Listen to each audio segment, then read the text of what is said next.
yow bu si wax de. waaw defal ndànk da nga ne tey imaginer mu doon ne ku jigéen ki yemul loolu nga wax léegi ñu xëy jiin ko ku góor est-ce que góor dina ko nangu loolu nga wax n'est-ce pas ma ne la moom dafa ne plainte mu nekk ku góor comme ku jigéen maanaam ku góor ki si moom bu ko neexee moom ci Tahirou Sarr li mu bëgg moom mu mën a demander test d'ADN pour vérifier est-ce que loolu ñu koy jiin moom waaw loolu koy leer na waaw léegi comprendre non xam naa ni loolu daa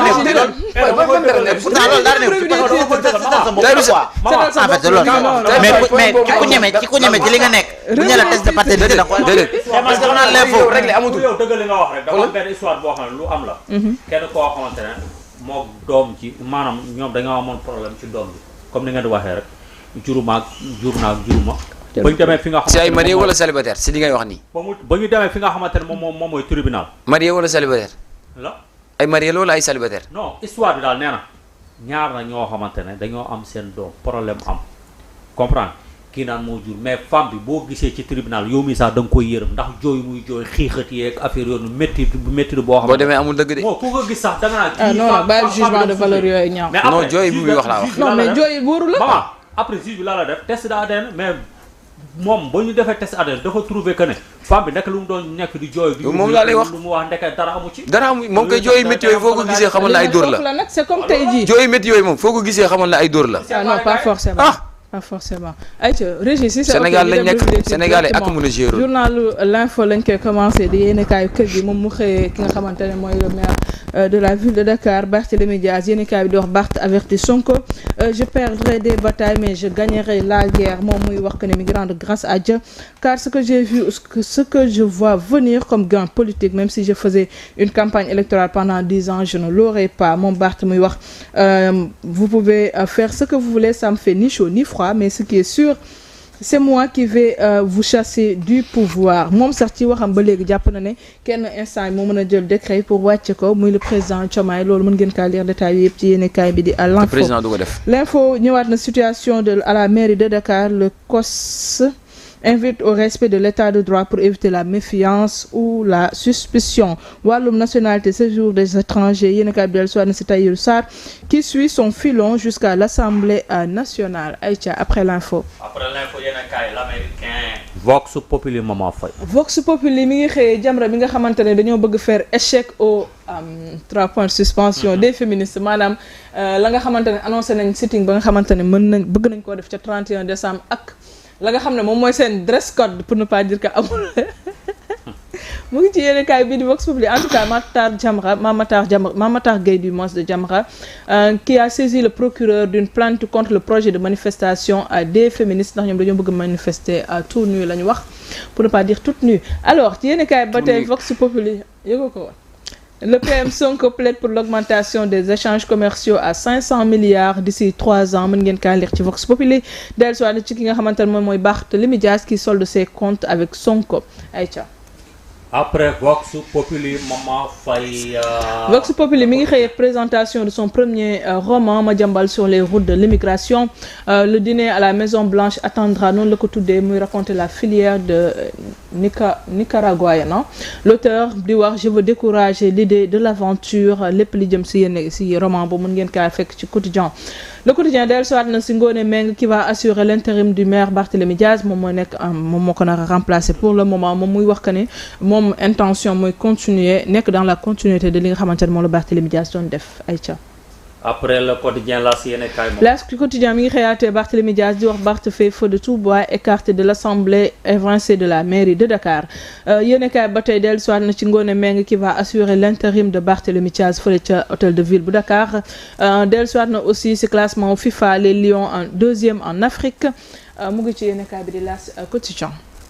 après L'As quotidien Sud Quotidien moment Sud Quotidien di wax accès universel à l'eau potable en 2030 au Sénégal yéenekaay bi di wax si proche si loin dellu si yenn gox yoo xamante ne dañuy am problème ndox Ziguinchor yéenekaay bi di wax le paradoxe d'une région bien arrosée qui manque d'eau potable Sédhiou ñoom 43% de réalisation mais avec des disparités énormes Saint-Louis un taux de couverture autour de 84,5% avec des disparités dans les départements selon le directeur de l'ARD Kaolack le calvaire des fermiers je pense waa Mbour des communes en souffrent encore mu ngi ci muy article bu yaatu boo xamante ne Sud Quotidien def na ko ci wàllum ndox ayca mu ngi noonu les échos yéen kaay. les échos affaire Rachel Leilati la xëyee di wax les prévenus condamnés à 3 ans ferme et 3 milliards ñoom Rachel moomu son père André et son fiancé Alex Rabi cerné les juges prononcent la contrainte par corps au maximum une condamnation exemplaire pour un scandale financier d'ampleur mais 3 milliards tamit. Suppression du CSE et du HCCT par l'Assemblée nationale Doudou Wade soulève un manquement moom manquement yi nga xamante ne da ko jàpp ne am na ci mën ngeen kaa fekk ci yéenekaay bi di Les Échos. Après les échos yéen kaay l'observateur moment fay. L'observateur xëy di wax banlieue dakaroise la pêche au poison les bassins de rétention transformés en lieu de pisciculture un danger pour la santé publique mu ngi ci yéenekaay bi di l'observateur entretien ak El Hadj Mamadou Seck le DG de la Sococim qui brise le silence aussi mën ngeen kaa fekk ci l'observateur l'État doit créer des conditions d'une équité fiscale la jàpp di wax le ciment décarboné pourrait coûter moins cher avec des matériaux locaux. ayca après l'observateur tribune yéen kaay. tribune yéen kaay daa xëy di wax Barthélémy Diaz mi naan le problème c'est qu'ils veulent me démettre sans se salir les mains seul Diomaye peut me révoquer de la mairie de Dakar la wax di wax je ne vais pas faire comme Sonko qui a toujours prôné le gatsa moom muy wax ne mën naa perdre bataille waaye du perdre guerre bi moom Barthélémy Diaz mën ngeen kaa lire ci yéen kaay bi di tribune. après tribune yéen kaay Libération daa xëy di wax les manœuvres douteuses de la commune de Saly di wax marché pour la construction d'un stade municipal sur la base d'attestation sans rapport avec son objet le marché avait été attribué à la société Fidèle Sarl pour un montant de 642 750 985 francs l'ARCOP casse tout et ordonne la réévaluation des offres. ayca après Libération yéen kaay source à moment fay. Source A di wax interdiction des conseils municipaux d'accéder aux locaux de la mairie de Dakar la société civile dénonce li nga xamante ne ñoom moom lañ ciy ñaawlu mën ngeen kaa fekk ci yéen kaay bi di Source A arriéré de salaire sevrage des avantages sociaux arrêt de certains services entre autres révélations du syndicaliste des agents de la Poste Gorgui Yacine Boy ñuy wax détail d'une galère triple XL. après source A Rewmi quotidien sport plus maman ñëw ci ki nga xamante ne moom mooy ancien joueur équipe nationale bu Sénégal jamonoy 2002 muy Omar Daf nee na Omar Daf ni tout contact avec la fédération sénégalaise de football. classement FIFA mooy li ñu doon waxtaane sànq le Sénégal conclut l'année à la 17e place mondiale et 2e en Afrique yàlla na yokk yàlla na gën a gagné ay place maman fay. après Rewmi quotidien sport plus fa la ñu jëm Mamouro foo ñu yóbbu record ñëw ci li nga xamante ne moom mooy Pape Matar Sarr et les Spurs dans le carré d'as mu doon loo xamante lu am solo la Omar Daf itam ñëwaat nee na personne itam na ma contacté ci jëmale pour mu diriger li nga xamante ne moom mooy équipe nationale bu Sénégal kon tey Omar Daf leer na loolu. Escrime AG élective fédérale ce vendredi 3 armes sur le prêt de Mbagnick Ndiaye ñu ñëw ci li nga xam ne moom mooy football local Ligue 1 AS Pikine Teungueth FC ce de dimanche inchallah à qui le 12e face à face point d'interrogation le record def ci loolu le Mama Faye. Merci beaucoup. Tribune Sport Mathias Pogba nag muy rakk mu xaw ma mag ci ki nga xam ne moom mooy Paul Pogba nee na 1 an de prison. un an de prison pour Mathias Pogba. waaw pour Mathias Pogba mu doon loo xamante ne tey tribunal bu France itam génne na ko fa. classement FIFA le Sénégal termine l'année à la 2e place en Afrique 17e mondial. Depuis le départ de Aliou Cissé je n'ai été contacté par aucun membre de la FSF Omar Daf moo wax loolu la muy ancien international bu Sénégal kon tey loolu leer na Omar Daf nee na kenn contacté wu ma lu jëm ci ma coach équipe nationale bu Sénégal moom moo merci beaucoup ci wàllum histoire ba tey ci wàllum basket ñoom ñuy wax que les doléances de Ngagne Desagana Diop la tutelle a répondu favorablement selon le directeur technique national du basket ñoom ñuy wax que ne yenn yi nga xamante ne ñu ngi ko doon ñaxtu concernant les conditions de travail de son équipe et la préparation des échéances futures ñu jàpp ne ministre bi tontu na leen si favorablement loolu moo li gënoon fës si yéene kaay pour ce vendredi 20 décembre xam nga vérifier 20 décembre waa noonu la alors Caporal dañuy enchaîner directement ak li nga xamante ne moom mooy rubrique lamb ci waaw rubrique lamb ji itam bu fekkente ne kii Mamour am nga affiché itam nga affiché waalal ma ko rek ci li nga xamante ne moom mooy écran mu ngi jëm ci combat boo xamante ne Fallou Ndiaye ñu naan ko Ndiaye production moom moo ko tëgg sa dimanche 22 décembre incha allah fële ca arène nationale mu boole ñaari mbër yoo xamante ne tey espoir yu mag a mag yu am avenir ci lamb trop kenn ki ñu naan ko Boy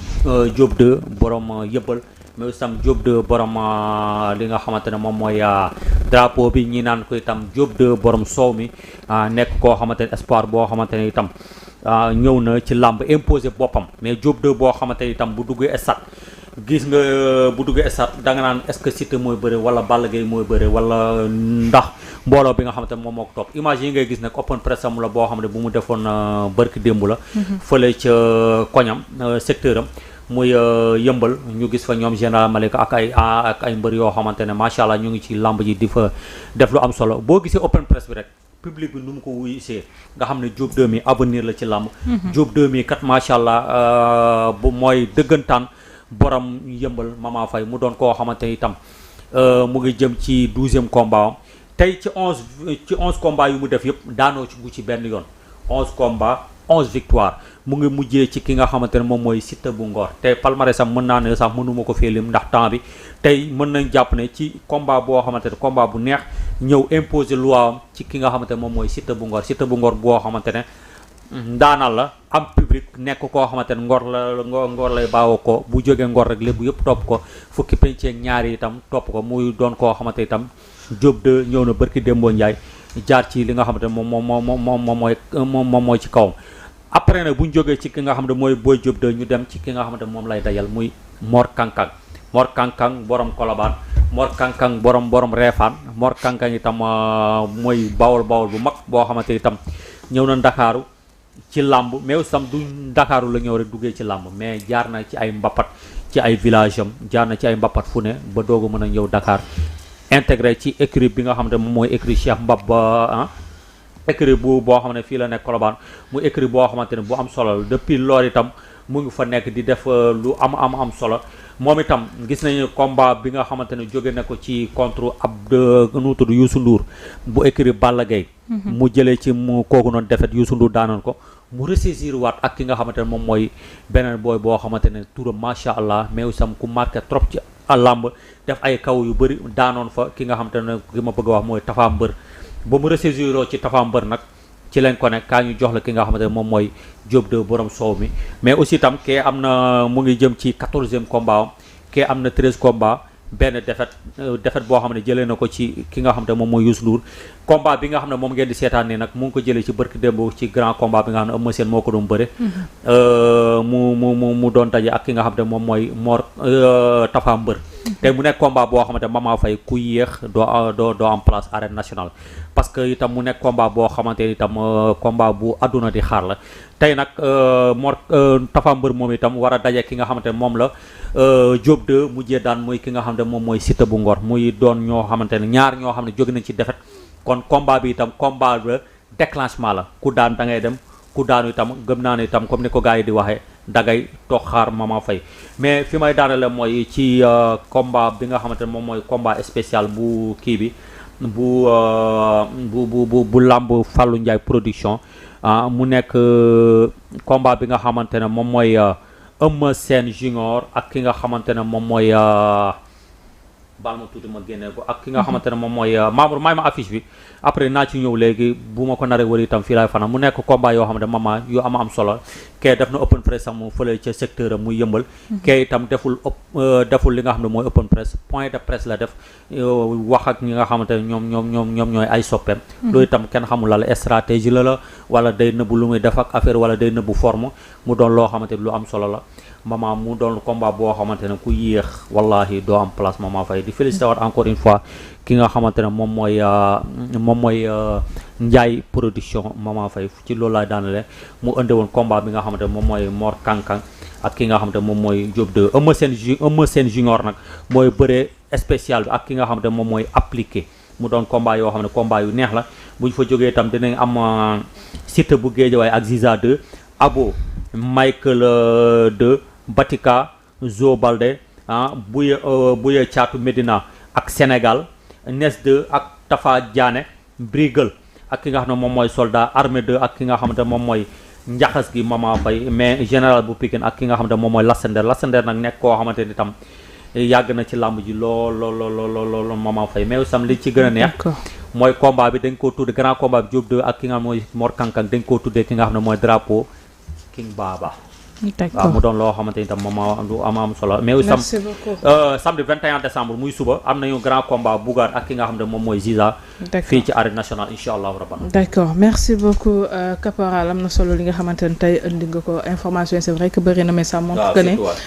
voilà que ne bëri na loo xamante lamb bi yëngu na bu baax a baax mu ngi noonu merci beaucoup alors ça nous permet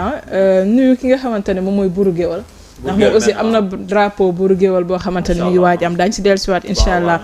daañu si dellusiwaat si lu yaatu incha allah alors Pape Thiam da nga bëgg commenter ban heure moo jot waaw vas-y xëj naa si waaw muy lamb bi nga xam ne moom mooy am dimanche 22 décembre diggante Diop 2 ak ki nga xam ne mooy Mor Kankang Caporal wax nga ko léegi dafa am benn mbër bu génnee benn stratégie mooy point de presse et je pense que waa këru làmb war nañ changer open press andi ko point de presse pourquoi parce que ñu siy loru dafa bëri en commençant d'abord fa sama secteur booy Diop 2 ba muy defi barki démb li nga xam ne mooy open press xale yi jigéen ñi ñàkk seen téléphone ci kaw tali bi kenn mënu laa wax nu mu toll je parle en connaissance de cause parce que suñu magasin ci kaw tali bi la nekk foofu la ñuy nekk chaque jour magasin yi fa nekk ñëpp a tëj léegi lan moo tax chaque fois point de kii bi open press buy am que ça soit mu nekk jàmm gën ak yëmbal ak Pikine fu mu mënta doon mbaboor bi di génn population bi di am problème léegi nag nañ dimbale ngir yàlla population bi ñu changé ko di def point de presse bu ñu ñëwee gis bër bi waxtaan ak moom laaj ko ay question parce que loolu muy def open press ak lu muy defee benn la parce que fee dafa lu dul bàkku 15 minutes 20 minutes la fay def bu paree dafay ñibbi lamb jooju aussi tamit ñu ngi siy xaar assez de sécurité dañ siy xaar parce que Boy Diop actuellement ni may wax ak yow mooy mbër bu ëpp supporter si lamb ji moo fi ëpp popularité comme donc dafa laaj li nga xam ne moom mooy man sécurité laay wax parce que xam naa suñu secteur